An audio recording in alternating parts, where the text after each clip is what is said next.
Siguiendo con el orden del día de esta primer jornada en adicciones, vamos a dar la bienvenida al doctor Marco Eduardo Murueta, presidente de nuestra MAPSI. Le presento brevemente esta reseña curricular. Él es doctor en filosofía por la Universidad Nacional Autónoma de México, donde también estudió la maestría en filosofía y la licenciatura en psicología. Es profesor titular de la carrera de psicología en la Universidad Nacional Autónoma de México, Iztacala, tutor y docente del doctorado en Pedagogía de la UNAM, catedrático del doctorado en Educación del Centro de Estudios Superiores en Educación en el periodo del 2003 al 2016. Es ponente de la especialidad en psicología clínica y formación de terapeutas y la maestría en psicología clínica en la Asociación Mexicana de Alternativas en Psicología, AMAPSI, en el periodo de 1996 al 2016. Es asesor de una gran cantidad de tesis de licenciatura, maestría, doctorado en psicología, pedagogía, ciencias de la educación y filosofía. Es fundador y miembro del comité editorial de la revista Alternativas en Psicología. En 2006 recibió el Premio Mexicano de Psicología otorgado por la Federación de Colegios, Sociedades y Asociaciones de Psicólogos de México, FENAPSIM, fundador y actualmente presidente del Consejo Mexicano de Psicología, miembro fundador y presidente de la Asociación Latinoamericana para la Formación y Enseñanza de la Psicología, la ALFEPSI, y del Consejo de Transformación Educativa, también creador de la teoría y psicoterapia de la praxis, promotor de la sociedad del afecto, autor de una gran cantidad de libros en temas diversos como psicoterapia de pareja y familiar y de pareja, con la teoría de la praxis, la psicología y el estudio de la praxis, psicología y praxis educativa, y entre otros tantos. Damos la bienvenida a nuestro querido doctor Murueta con esta disertación. Adelante, doctor. Muchas gracias, Sara. Muchas gracias, Rosario, por coordinar esta primera jornada de prevención y tratamiento psicoterapéutico de las adicciones, que es el preámbulo del diplomado que se inicia próximamente, ya en octubre, eh, sobre el mismo tema y que esperamos que sea una contribución a esta problemática que es muy significativa. Entonces, retomando muchas de las cosas que dijo Armando, voy a poner una presentación. Vamos, vamos a ponerla aquí. Ahí está. En este caso, mi tema pues, es otra mirada al tema de las adicciones, ¿no? Una mirada que pienso que es diferente desde la teoría de la praxis y que en este caso, en este diaporama, pues está relacionada también con la idea de que las adicciones y la violencia van de la mano, ¿no? Eh,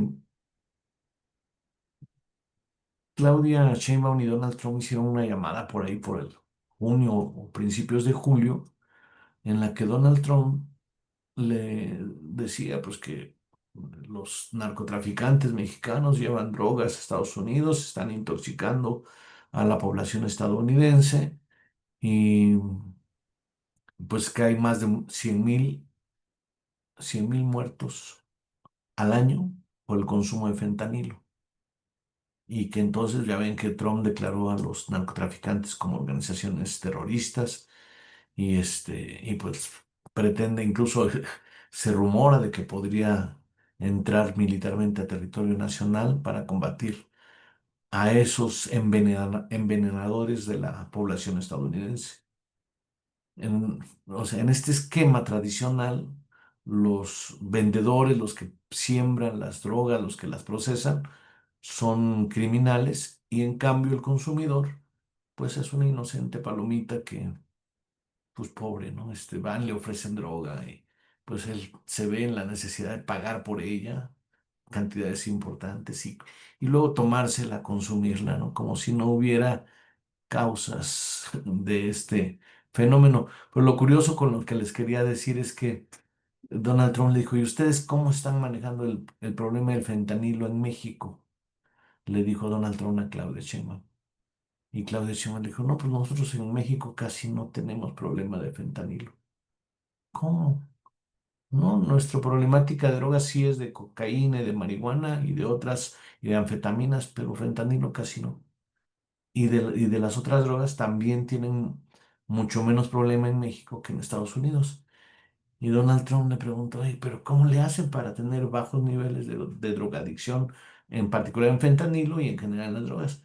Y entonces Claudia Sheinbaum, que pues que no sabía de psicología, que no sabe de psicología, pienso yo, le dijo que por qué hacen propaganda contra las drogas y todavía Donald Trump dijo: "Ah, pues sí, ya vamos a empezar a hacer propaganda antidrogas", como si todo fuera un manejo de publicidad o de propaganda, los fenómenos psicológicos. Y si bien la propaganda pudiera tener algún efecto, sobre todo para aumentar consumos, eh, curiosamente para inhibir consumos no es así, porque si hacemos un experimento y les digo a ustedes, por favor, traten de seguir esta indicación que les voy a decir y no traten de hacer lo contrario. Traten de no hacer lo contrario de lo que les voy a decir. Entonces les digo, por favor, no piensen, pues, en la playa. No piensen en la playa durante los próximos 20 segundos. Y lo que está pasando en la gran mayoría de ustedes es que piensan en la playa cuando les pido que no lo hagan. Es decir, no pueden, es una forma de evocar. Por eso la publicidad negativa también evoca a aquello que pretende combatir. Entonces, si le dices: "No pienses, no hagas", como se ve en la película también del Rey León, no vayas a ir allá, donde está el cementerio de los elefantes, le dice Scarf a Simba, y pues lo primero que hace es ir para allá. Entonces, no es cierto que la propaganda antidrogas sea útil, por el contrario, pudiera ser una forma de estigmatizar más a los adictos, como en esta imagen que la tomé de aquí, como ven, de Toluca. Las adicciones te acaban, ya bájale. Y vean a la mujer sufrida haciendo el quehacer y el hombre ahí con su botella. En primer lugar, pareciera pues un estigma sobre todo para los hombres y las mujeres ahí como aguantando estas adicciones de los hombres. Obviamente miren la cara del hombre, aparte de parecer alcoholizado, se ve de tristeza, se ve frustrado, y la cara de la mujer, que pues no se alcanza a percibir con mucha nitidez, pero se ve de angustia, de preocupación, de no saber qué hacer.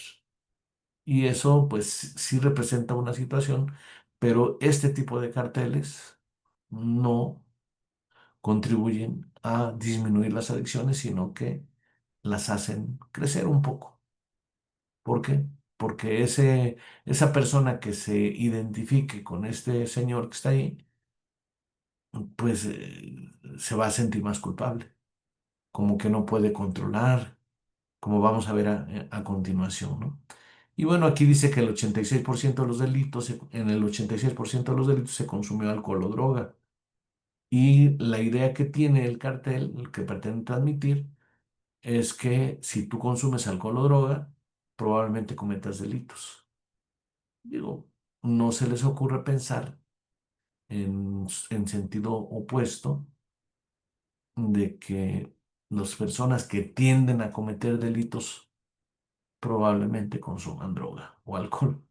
Es decir, no es que la droga cause el delito, literalmente, sino que la alteración emocional que hace que a una persona sea adicta también es una alteración emocional que le puede generar tendencia delictiva, obviamente. Entonces, vamos a entender este fenómeno. Las adicciones y la violencia son fenómenos psicológicos, es decir, hay que comprenderlas como fenómenos. Y esto que decía Armando de la voluntad, para teoría de la praxis es muy importante entender la voluntad, la enfermedad de la voluntad, como un fenómeno. Es decir, como la electricidad, como la lluvia, como algo que ocurre si hay causas que la hagan que ocurra. Y si no hay causas, no va a llover si no hay nubes. No va a haber electricidad si no hay un proceso que la genere. Así no va a haber adicciones si no hay algo que la genere. Los fenómenos psicológicos son tan naturales como la lluvia, el viento, la electricidad, tienen causas. Y la causa de las enfermedades psicológicas, la forma general de hablar de las enfermedades psicológicas, Avi, son las adicciones. Vamos a pedir a Avi que nos raye la pantalla. ¿Tú estás admitiendo, Rosario? ¿De verdad? Vamos a borrar esto que nos puso Avi. Ahí está. Entonces, la neurosis es la enfermedad psicológica que causa las adicciones y las violencias. Sin neurosis no habría violencia ni adicciones. A ver, ahí está. ¿Qué es la neurosis? Bueno, hay dos teorías clásicas de la neurosis que hay que entender rápidamente. Lo voy a decir esto porque es algo que manejamos mucho para entender la neurosis como enfermedad psicológica. La neurosis es un conflicto, decía Freud, entre los deseos y la represión moral. Y él pensaba que sobre todo en el tema de la sexualidad.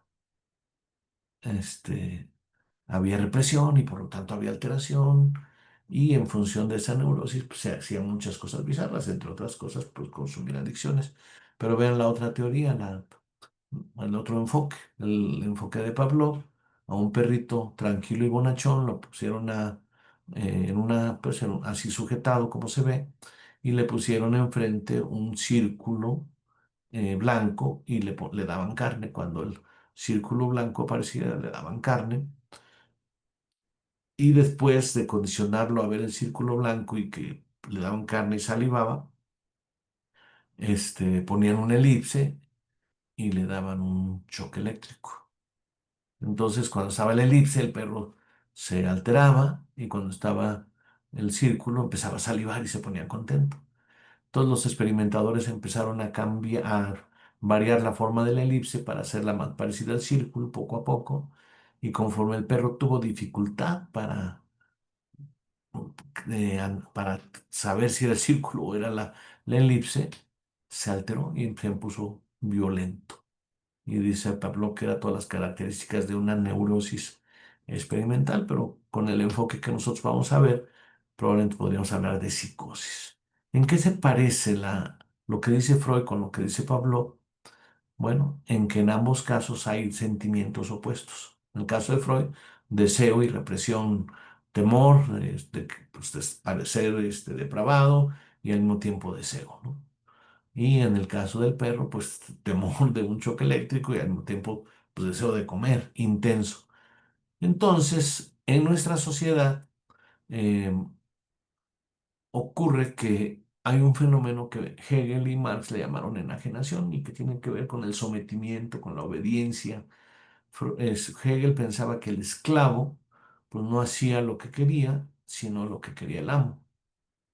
Y eso pues implica un conflicto, ¿no? No hace lo que la persona quiere, sino lo que otra persona quiere, como ocurre pues en muchas casas, en la relación entre padres e hijos, en ambos sentidos. A veces los hijos hacen lo que los papás quieren y no quisieran hacer, y a veces los papás tienen que hacer lo que los hijos establecen, aunque no quisieran hacerlo. Y ese conflicto implica una neurosis. En las escuelas también, los niños aprendiendo muchísimas cosas que para ellos no tienen mucho atractivo y que parece que la escuela les impone, sobre todo de quinto año de primaria a tercero de prepa. No en vano hacia la prepa, cuando están las matemáticas más raras para el interés de los jóvenes, pues se da toda la conflictividad de la adolescencia y muchas cosas, muchos fenómenos, pero entre ellos el absurdo de la educación enseñándole cosas que a los jóvenes no les interesan. Nosotros proponemos que la educación se base solamente en los intereses, en convocar los intereses y talentos de los educandos. Pero entonces, ¿qué proporción de las personas y qué proporción de su tiempo hacen lo que quieren y no hacen lo que no quieren en México y en el mundo? Pues estimamos que más del 75% de las personas tienen tendencias fuertes para no hacer lo que quieren, o sea, no es cualquier cosa, sino no quisieran trabajar, no quisieran estar haciendo lo que tienen que hacer. Y entonces esto genera una tendencia al aislamiento y al sentimiento de soledad. Que como ya decía Armando, y esto fue una investigación que hicieron unos investigadores estadounidenses, dijeron hace como 10 años que habían encontrado que los fenómenos bioquímicos asociados al afecto, al amor, eran parecidos a los de las drogas. No se les ocurrió a esos investigadores verlo en la ecuación al revés, que las drogas generan cambios bioquímicos parecidos a los del amor, que es lo natural.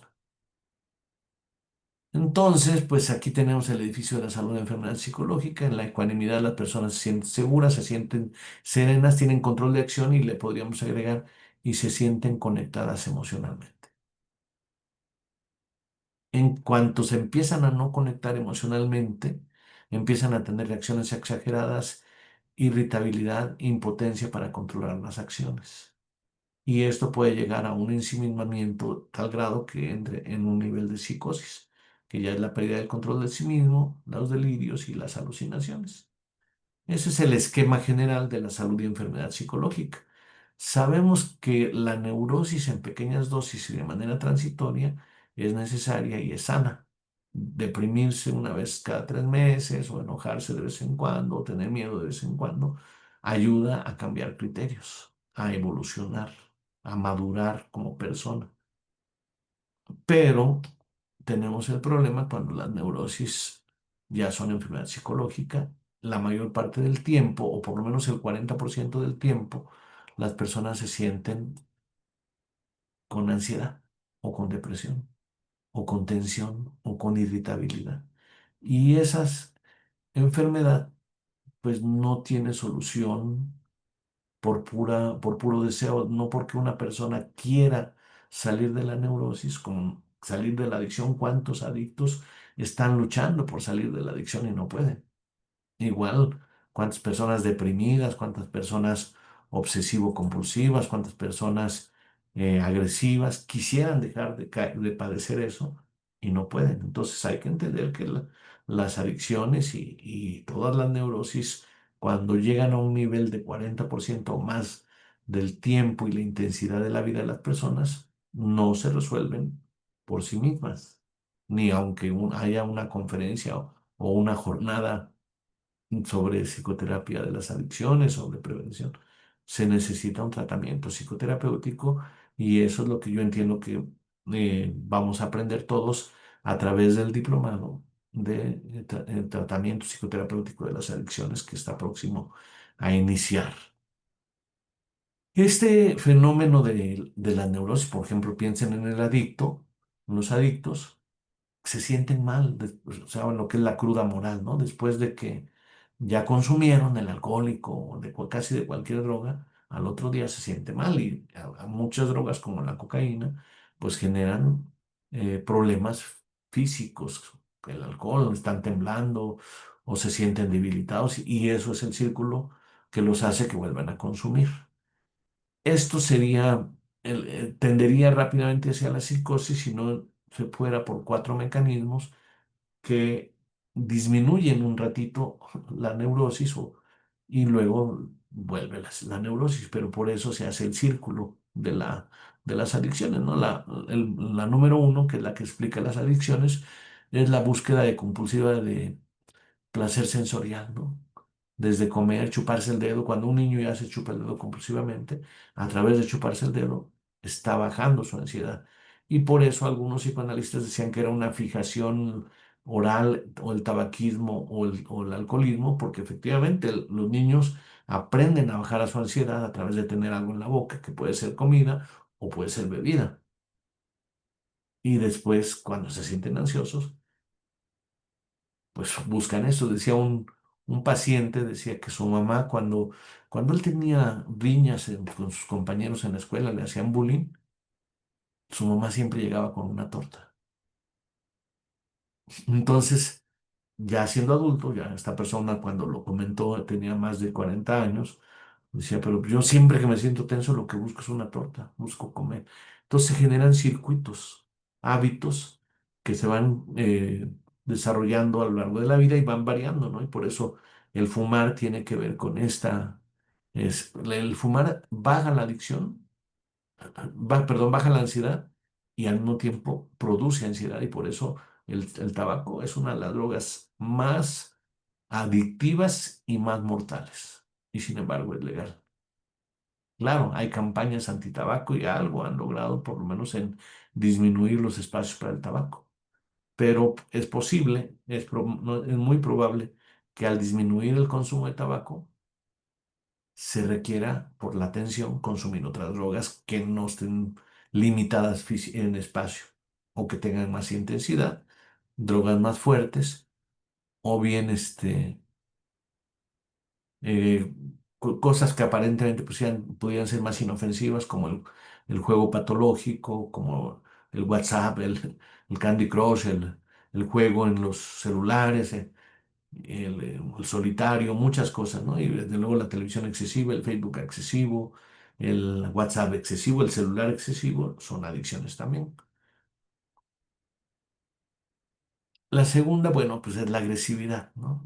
El hacer sufrir a otros baja la neurosis del que causa ese sufrimiento. Por eso la neurosis se transmite de una a otras personas y por eso es acumulativa, porque se van y las personas que tienen mayores padecimientos, los indigentes, los adictos más, pues, más graves, pues han acumulado agresiones y bullying y señalamientos de otras personas.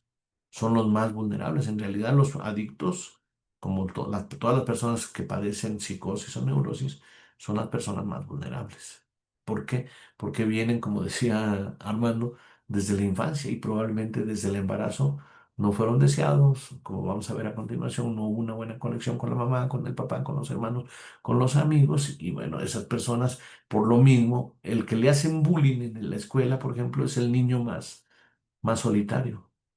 Una forma de afrontar el bullying es que los niños tengan equipo, tengan grupo dentro de la escuela.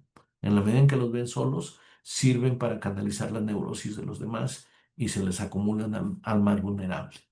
Los otros la bajan transitoriamente, como la lluvia que cae en los cerros, gotitas, luego se hacen pequeños arroyos, luego arroyos más grandes, luego ríos más grandes y pues son verdaderos caudales. Así es la neurosis a través de este proceso.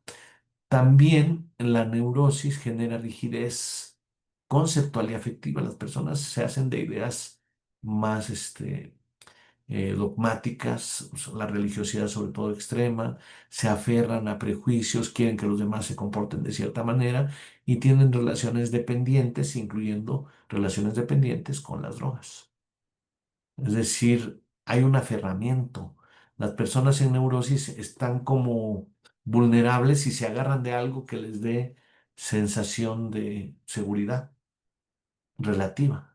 Eso a veces es una idea, a veces es una persona, un grupo inclusive. Parte de lo que hacen los grupos de alcohólicos anónimos es generar un aferramiento al grupo, como una forma de darle estructura a la persona. Y las relaciones dependientes de que solamente una persona es la que te hace sentir bien, como José José en la canción de Desesperado, y dispuesto a aceptar lo que quieras, tú has ganado, pues sin ti soy un hombre acabado y sin ganas de vivir. Pues imagínense, ¿no? Una sola persona. Y además imagínense a la otra persona diciendo, no, pues ya pobre, está muy mal, ya lo voy a querer, porque está muy mal.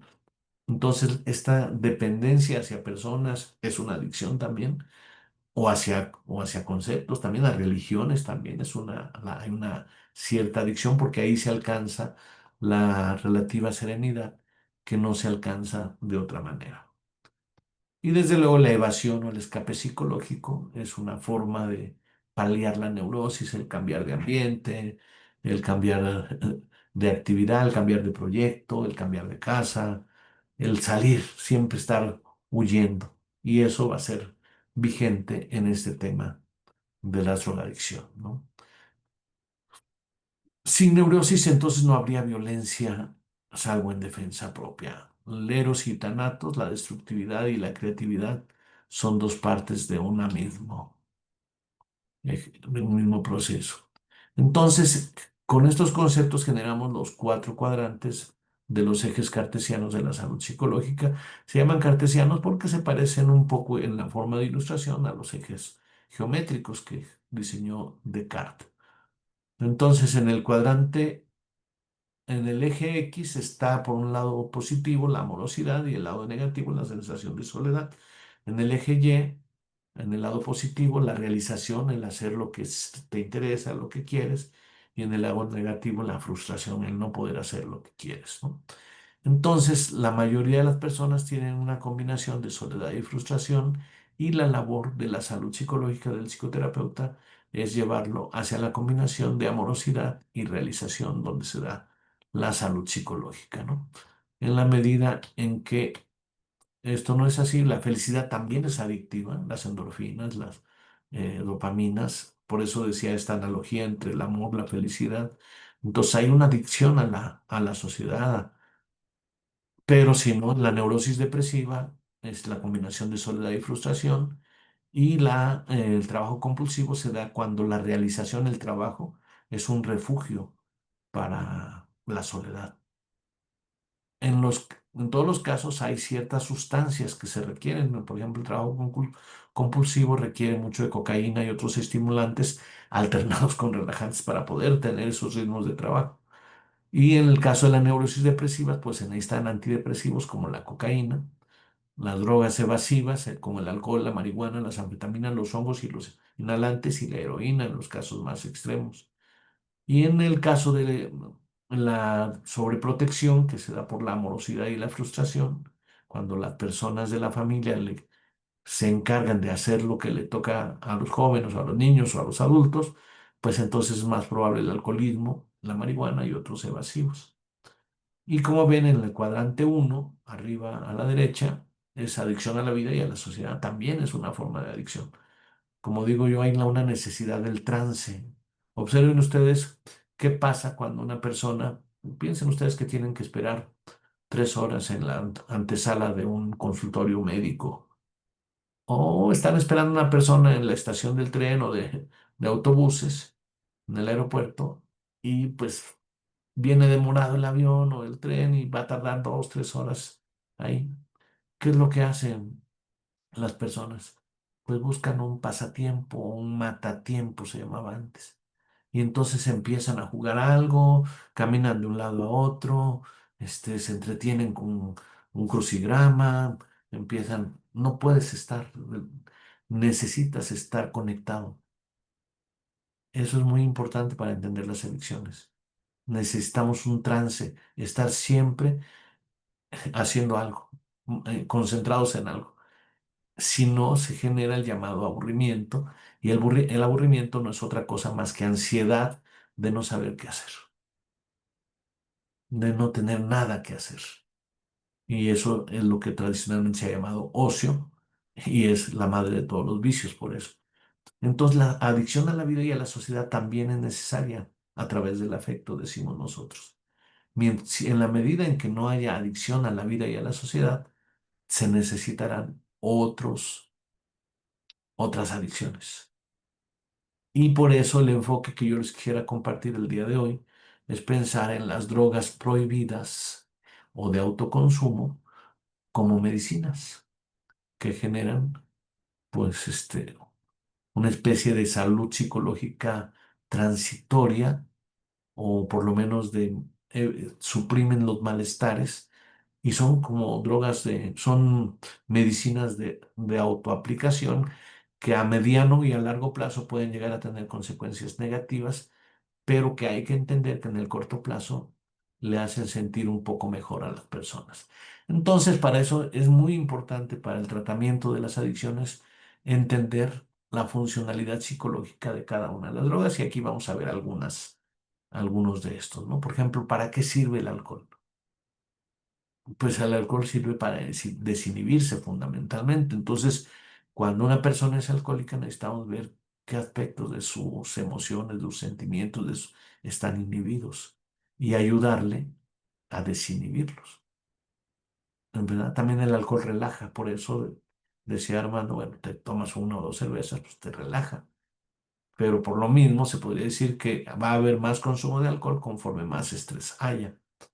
Tal manera que tendríamos que tener otras formas de relajación no alcohólicas para no depender del alcohol como única forma de relajación. También es evasivo, ¿verdad? Te aleja de problemas. Entonces, si tienes mejores formas de afrontamiento de problemas, pues de la vida, vas a necesitar menos del alcohol, menos de evadirte. Disminuye las preocupaciones, ansiedad. Entonces, en lugar de preocuparse, hay que ayudarle a las personas a ocuparse para, como una forma de canalización de la ansiedad. Las personas van a ser más alcohólicas cuando no sepan qué hacer ante diferentes problemáticas. Y también el alcohol es un medio de socialización, recreación y diversión. O sea que como no están desinhibidos, como no están relajados, se les dificulta cuando están al inicio de una reunión, todo el mundo está como más cohibido y no hay psicólogos que hagan estas dinámicas de ruptura de hielo, ¿no? Que dicen para conectar a la gente. Entonces, pues una copita, un salud, ¿verdad? Y a través de eso entran en trance colectivo al grado de que cuando se acaba el alcohol, se acaba la fiesta. Entonces el alcohol es la conectividad con los demás. Fíjense qué interesante. Entonces algo que necesitamos es mayor conectividad, mayor facilidad, que no necesariamente tiene que ser a través de alcohol. Hasta ahora en muchas relaciones pues es a través del alcohol. Luego el tabaco, pues hicimos una investigación y aquí está una clave importante porque hicimos una investigación que le llamamos nosotros investigación de entrevistas comparadas. Entrevistamos a 10 personas que tenían más de 10 años consumiendo más de una cajetilla de tabaco en promedio.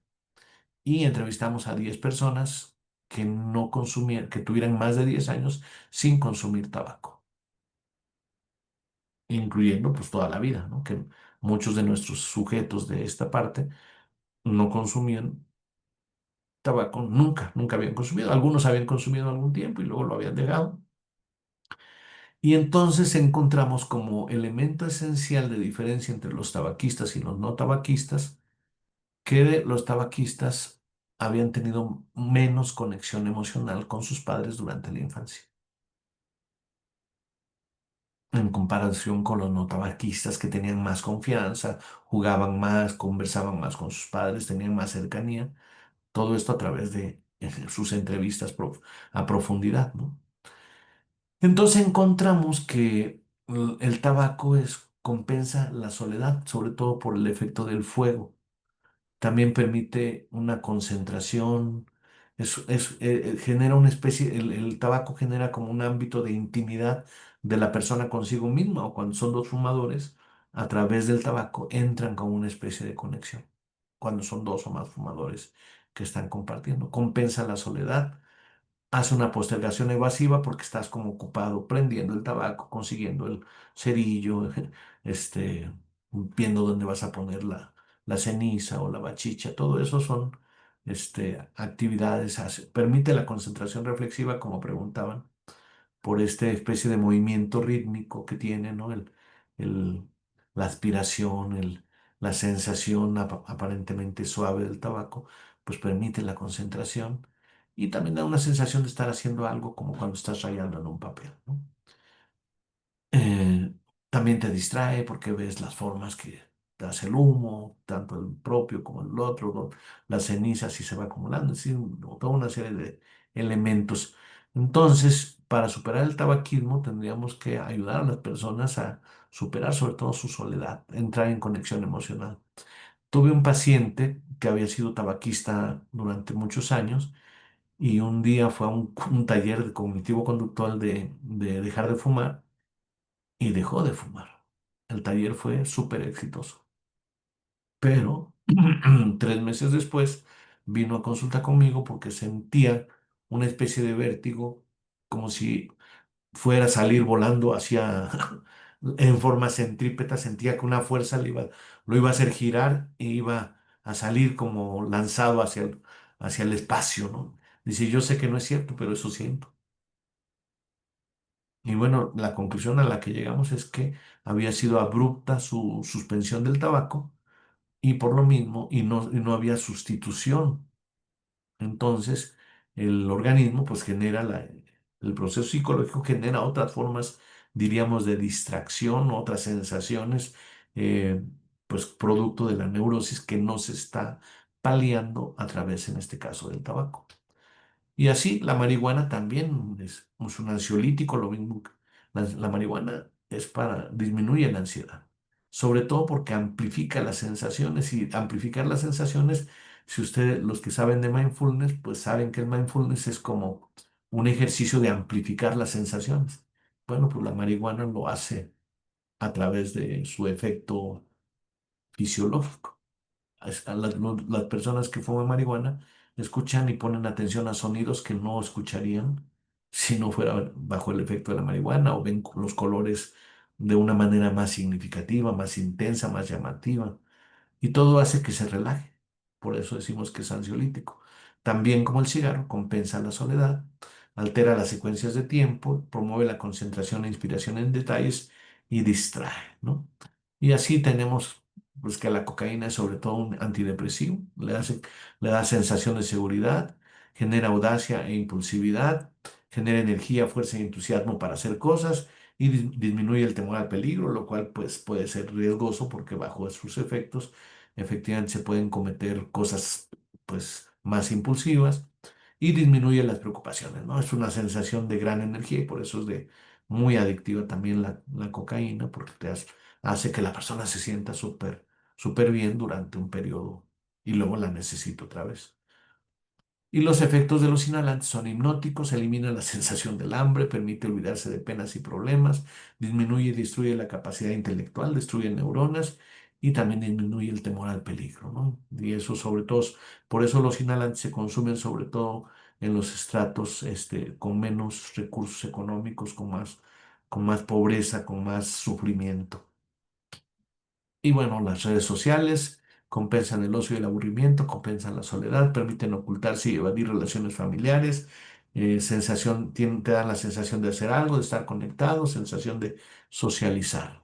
Y los videojuegos solitarios compensan el ocio y el aburrimiento, compensan la soledad. Tener retos y logros progresivos, pues da una sensación de satisfacción, permite ocultarse y evadir relaciones familiares, también da la sensación de estar haciendo algo y divierte, ¿no? Entretiene. Y bueno, con esto vamos a terminar esta charla, que son las técnicas psicoterapéuticas para superar las adicciones.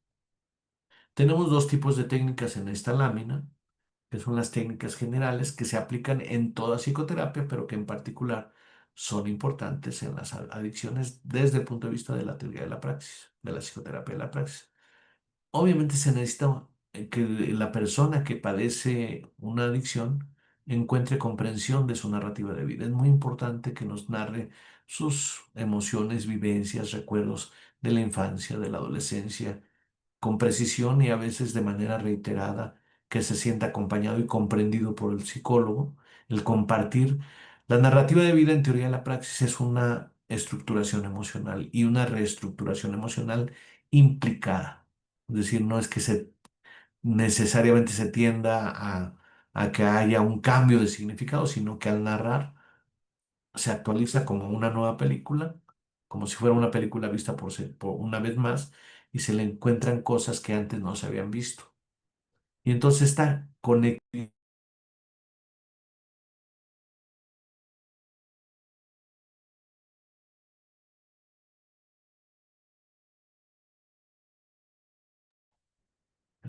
había cerrado mi audio porque al aceptar a veces algún nuevo que está entrando, se le da sin querer al audio del que está hablando, pero bueno.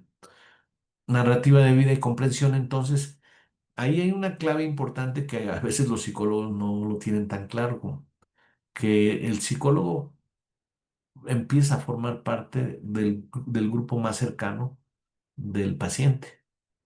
Entonces, esta conexión, un poco lo que pasa en los alcohólicos anónimos con los padrinos, que se vuelven conexión cercana. Los padrinos son como los psicoterapeutas no psicólogos de los alcohólicos, ¿no? O de los adictos. Entonces, esta conexión es fundamental justamente porque la causa principal de casi todas las adicciones y de casi todas las problemáticas psicológicas es la falta de conexión emocional, decimos nosotros triangulada, es decir, no con una sola persona como José José, sino con una mancuerna, más un grupo primario, más un grupo secundario, ¿no? Los amigos de confianza. pues necesitamos esa conexión. Muchas de las problemáticas psicológicas y ahora que los padres de familia, las madres están trabajando más fuera de casa, hay menos conexión emocional, por ejemplo, con los niños, con los jóvenes. De hecho, hay una ruptura con los jóvenes.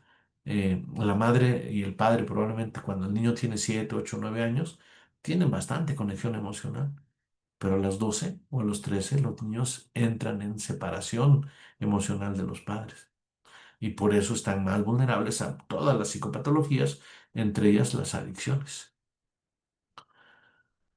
Por eso, parte de las técnicas generales para toda psicoterapia es detectar las vocaciones, la vocación de la persona. ¿Qué es lo que le nace? ¿Qué es lo que le gusta?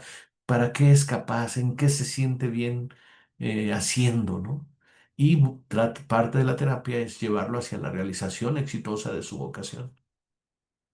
Y la otra parte de las técnicas generales, pues es la conexión emocional, no solamente con el terapeuta, sino la idea es generarle una mancuerna, puede ser una pareja, un amigo, una amiga, pero también dentro de un grupo primario, es decir, no solamente la mancuerna como José José, sino también pues hermanos, hijos, tíos, abuelos, padres, todo tipo de vínculos emocionales fuertes, cotidianos, es muy importante para salir de las adicciones y de cualquier problemática psicológica. Y encontramos que también el grupo secundario, los amigos de confianza, oxigenan al pues tener otro ambiente, otros puntos de vista al grupo primario, sino como decía Armando, el encierro del grupo primario también se vuelve patológico, como vamos a ver en las técnicas particulares que vienen a continuación, ¿no? Entonces, en ese contexto terapéutico de lo anterior, se complementa en el caso de las adicciones con la sustitución funcional de la droga de manera gradual. Lo que vimos, si la droga sirve para desinhibirse, entonces, ¿cómo vamos a ayudar a este paciente que es alcohólico a desinhibirse sin alcohol? Entonces se hace un entrenamiento. Igual el que se siente deprimido y con la cocaína se siente fuerte, le tenemos que ayudar mucho con su autoestima, la seguridad en sí mismo, con su sensación de energía, ¿verdad? A través de un entrenamiento. Y eso se complementa con otra técnica que es muy importante, que le llamamos la inversión de la pinza de evaluación sobre responsabilidad en el grupo primario. En una alta proporción de los adictos tienen alguien que puede ser el papá, la mamá, la esposa, el hermano, que se encarga de sus responsabilidades, de algunas o de todas o de la mayoría de sus responsabilidades. Y entonces, pues él puede no ir a trabajar porque está alcoholizado y la esposa o la mamá le llama al trabajo para decir que está enfermo y que, o alguna otra mentirilla que hace que el alcohólico pues se sienta que está ahí, pues, que no hay tanto problema, ¿no? Al mismo tiempo, esas personas sobreresponsables que se encargan de lo que le alcanza, se encarga de lo que le toca al adicto, los devalúan.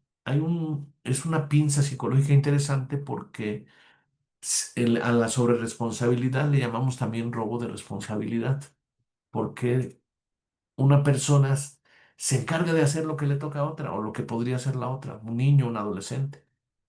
¿Por qué se encarga de hacer lo que le... Digo, en parte porque lo cree incapaz, porque siente que no lo va a hacer, pero también en parte porque la propia persona no tiene suficientes elementos a los cuales dedicarse.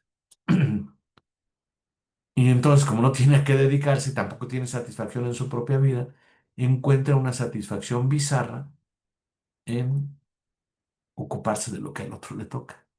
Y eso, por eso sí, toda terapia de adicciones y quizá toda terapia debe tender a ser terapia familiar y hasta comunitaria, porque si necesitamos que por un lado valoren las contribuciones, los talentos, las vocaciones de los adictos que están inhibidas, que están ocultas, que no están tan manifiestas por la propia adicción, pero esas pequeñas aportaciones hay que valorarlas y al mismo tiempo dejarle que se encargue de resolver lo que le toca resolver. En casos extremos, incluso pues que lave su ropa, que prepare su comida.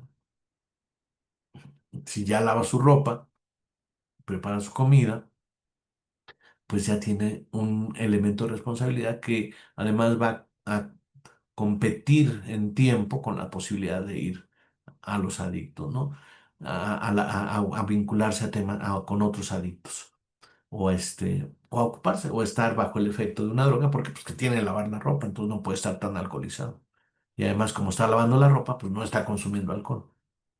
Y así preparando la comida, pues no está consumiendo alcohol, por lo menos mientras se está moviendo, pues no sé, la sopa o lo que quiera comer, ¿no?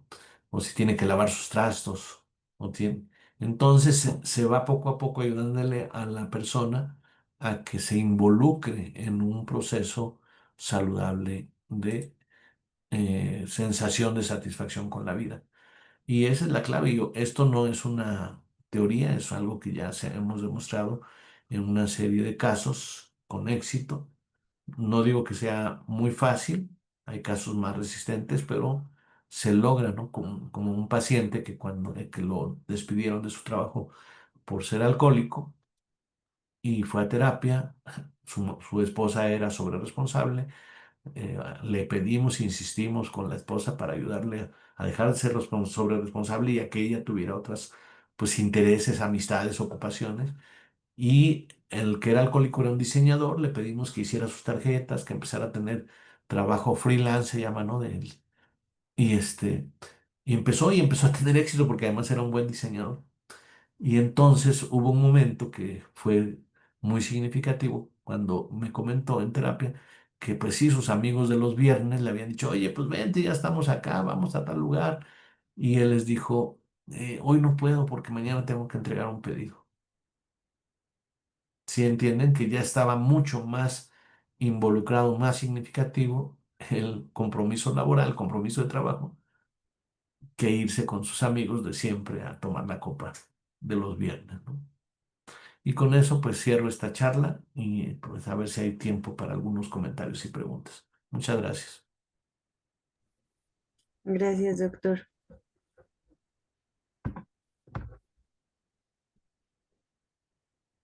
Siempre ya ven que son 30 segundos de latencia para poder hacer preguntas. Con mucha confianza, Isabel Stange.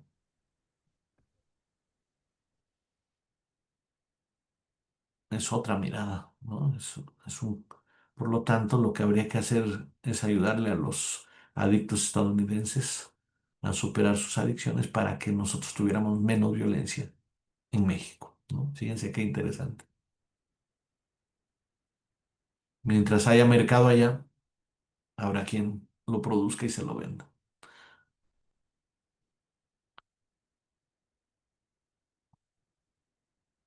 Gracias, Blanca Delia, Blanca Sánchez.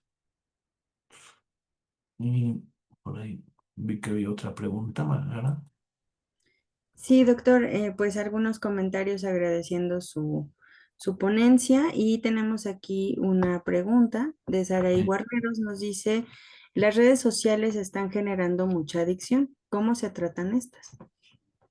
Sí, pues fíjense que a los niños les hemos preguntado, este, a niños de cualquier edad, les hemos preguntado, ¿qué te gustaría más, estar en el videojuego o ir al parque a jugar pelota?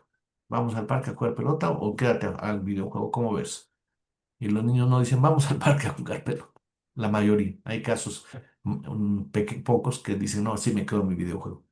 Pero la mayoría, 95% estimadamente, dicen, vamos al parque a jugar pelota. Entonces, si nosotros dedicamos tiempo a escuchar, a convivir, a jugar con los niños o con los jóvenes, pues esa sería la clave. Porque si no, es como algunos padres de familia le dicen, no estés en el celular, no estés en la red social, estás todo el tiempo en el celular. Y supongamos que el niño, por la inhibición del papá, deja de estar en el celular, pero no hay nada atractivo que hacer dentro de la familia y vuelve al celular. Es decir, no se puede quitar. Incluso hay padres de familia que tratan de jugar con los niños y como es un niño único, juegan y juegan un rato y el padre se agota y dice, bueno, ya conéctate al YouTube, ¿no? que me dejes un rato a trabajar en otras cosas, conectarme en paz. Son dinámicas, ¿no? Por eso necesitamos más comunidades de niños, más comunidades de jóvenes. Por eso esto que estamos haciendo, que está funcionando muy bien de tu rollo en confianza, es tan relevante que le tengan un espacio a los jóvenes donde conocerse, donde conversar, donde encontrar amigos. Pues si no, obviamente las redes sociales, ahora hay hasta amigos de ocasión o amigos por redes, digo, novios por redes sociales, ¿no? Es decir, si nos vemos dentro de 3 meses, cada 3 meses, pues somos novios un día o una tarde, ¿no? Y luego nos dejamos de ver, porque están en lugares muy dispersos, no hay comunidad, no es fácil dejar a un niño que tenga amigos ir a la casa del amiguito porque empieza a haber pues, inseguridades de abuso sexual y de otras cosas tremendas. Entonces, este clima de inseguridad encierra a las personas y el encierro te lleva a las redes sociales. Necesitamos espacios, crearlos, ya sea de manera autogestiva por parte de nosotros mismos, y lo ideal sería que hubiera políticas públicas para eso. Excelente, doctor. Muchas gracias. También aquí tenemos otra pregunta. Nos dice, con este enfoque, ¿cómo podríamos manejar una terapia en una clínica de rehabilitación de adicciones? Sí, pues va a haber al rato, va a estar Ana Georgina va a dar una charla sobre estas terapias.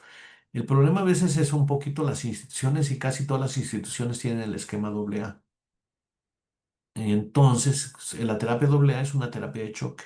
Entonces, es un cambio de enfoque y necesitaríamos, en el caso de las personas, podría haber nivel neurótico y nivel psicótico. En el caso de las personas con neurosis, sería muy bueno hacer grupos de terapéuticos, aparte de la terapia individual, y hacer incluso subgrupos. Un poco lo que hace en el sentido grupal Alcohólicos Anónimos, pero no para decirle no puedes con tu enfermedad, tienes que estar con un ser superior, eso lo quitaríamos y lo que ayudaríamos a decir si puedes con el apoyo del grupo, claro que se puede. Haríamos, fíjense que la parte más importante de la psicoterapia es lograr la conexión emocional. Primero con el terapeuta, el rapport, ¿no? Pero luego pues, con su mamá, con su pareja, con su hermano, con su amigo. Las personas que tienen más psicopatología tienen dificultades de conexión emocional. Y eso pues obviamente viene desde la infancia, desde la relación madre-hijo, ¿no? Pero que se va acrecentando por una serie de vicisitudes que pueden ocurrir. Entonces, en las clínicas, en los centros de atención, tendrían que trabajarse con esa especie de conexión emocional. Fíjense que los que más se rehabilitan en los alcohólicos anónimos son los padrinos. ¿Por qué? Pues porque ellos empiezan a tener un estatus, una ocupación, una dedicación y una conexión con sus ahijados, aunque los tratan a veces duramente, como es el estilo de Alcohólicos Anónimos, es una terapia de choque. Es un trato duro, ¿no? Y más en los anexos se llevan a saber cosas terribles. Un detalle por ahí vi, nada más cuando las adicciones, sobre todo orgánicas como el alcoholismo, como el tabaquismo, como la heroína, la cocaína, el suspender la droga de manera brusca después de una adicción muy fuerte puede ser riesgoso. Necesitamos ahí apoyos de médicos y ver inclusive la posibilidad de hacer una dosificación. Entonces, se necesita trabajo psicoterapéutico, pero con apoyo médico en los casos más intensos, pues que podríamos ir nivel 5 de alcoholismo, nivel 4 de alcoholismo, nivel 5 o 4 de heroína o de cocaína también. En marihuana es menos grave, aunque sí hay síndrome de abstinencia en casos muy intensos, pero un síndrome de abstinencia no fisiológico, sino, bueno, hay zumbido en los oídos, hay cosas por el estilo, ¿no? Pues múltiples felicitaciones, doctora. Aquí hay un comentario bastante importante respecto a lo que refiere. Nos Sí, dice una, en mi experiencia el espacio de tu rollo en confianza ha sido muy bueno para mi hija. Es ah, qué bueno. una felicitación. Y aquí cerraríamos, si usted me lo permite, con esta pregunta que nos dice, ¿qué sucede cuando el adicto no logra identificar en qué cosas son buenos o en qué tienen habilidades? ¿Cómo poder ayudarlos? Sí, bueno, los psicólogos, ellos mismos no lo detectan, tiene que ser generalmente con ayuda del psicólogo, ¿no? Y pues tenemos muchas técnicas, desde pruebas psicológicas como como el CUDER, como el inventario de intereses y gustos, hasta observar de qué habla, cuáles son las palabras favoritas que tiene, sus valores, hasta preguntarle, ¿no? ¿Qué hacías cuando eras niño? ¿A qué te gustaba jugar? En la escuela que te gustaba, algún maestro que te haya llamado la atención, algún tema, y entonces se genera una serie de elementos para ir viendo qué es lo que le nace. Y es más, se le puede preguntar, ¿qué quieres hacer? ¿No? ¿Qué quieres hacer? Y tenemos un instrumento que tiene una pregunta capciosa, que el ejercicio 3 decimos psicoterapéutico, que salió a partir de un muchacho que no sabía lo que quería y le decía, pues, ¿qué te gustaría? No, pues, no sé. Entonces le preguntamos, imagínate que se te aparece el mago de Aladino y te dice, pide 3 deseos, ¿qué le pedirías? Y todos los que se les ha aparecido el mago de Aladino ficticiamente, todos le piden algo. Entonces dijo, no, pues dinero, salud, amor. Le dije, bueno, ¿cuánto dinero quieres? No, pues mucho, pues como cuánto, unos 100.000 millones de dólares. Bueno, concedido, le dije, imagínate que ya lo tienes en el banco. ¿Ahora qué harías? Dice, no, pues me iría a viajar por todo el mundo. Ah, entonces sí tienes una vocación, ¿no? Entonces sí tienes el deseo de conocer lugares. Entonces obviamente no había condiciones para irse a viajar por todo el mundo, pero empezó a ir a Xochimilco, a La Marquesa, a Cuernavaca, a conocer lugares, y eso le empezó a dar una sensación de motivación hacia otras cosas. Cada vez quería conocer más y además iba compartiendo con algunos familiares esos lugares que antes no compartía. Su vida era monótona, era muy obediente, pero monótono, él no se encargaba de nada. Entonces, por ahí podemos encontrar la vocación a través de esta pregunta del mago de Aladino, ¿no? Gracias, doctor. ¿Usted me indica si realizamos algunas otras preguntas? O, Pues yo creo que ya estamos sobre el tiempo, ¿no, Ana? Para ok, respetar los tiempos. Les agradezco mucho. Gracias, Ana. Gracias, Rosario. Gracias a todos los que escucharon. Y pues quedó grabada la conferencia por si luego la quieren ver. Hasta muchas gracias, doctor Murueta. Voy a otorgar una pequeña reflexión para finalizar esta ponencia y dar pie a nuestra siguiente. El doctor Marco Eduardo Murueta nos habla desde la teoría de la praxis, comparte la idea en donde otorga una visión centrada en el binomio de la violencia y las adicciones. Destaca aspectos relevantes respecto a la publicidad negativa y la poca funcionalidad que ésta puede tener, así como la significación de un estigma social. Nos invita a visualizar la violencia y adicciones como un fenómeno social que genera un análisis también entre la neurosis y la psicosis. Nos comparte respecto a la enajenación y el referente de la salud psicológica. También nos hace reflexionar en relación a la dependencia y aspectos ligados a las necesidades y estructura de una persona adicta.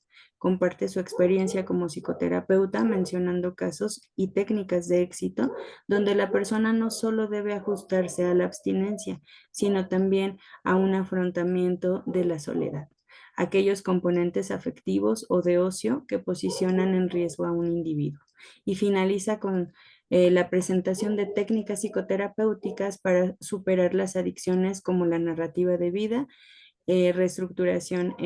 como reestructuración emocional, perdón, la sustitución funcional, entre otras tantas, desde la teoría de la praxis de la cual es autor. Le agradecemos enormemente su participación, doctor, y avanzamos en la jornada. gracias.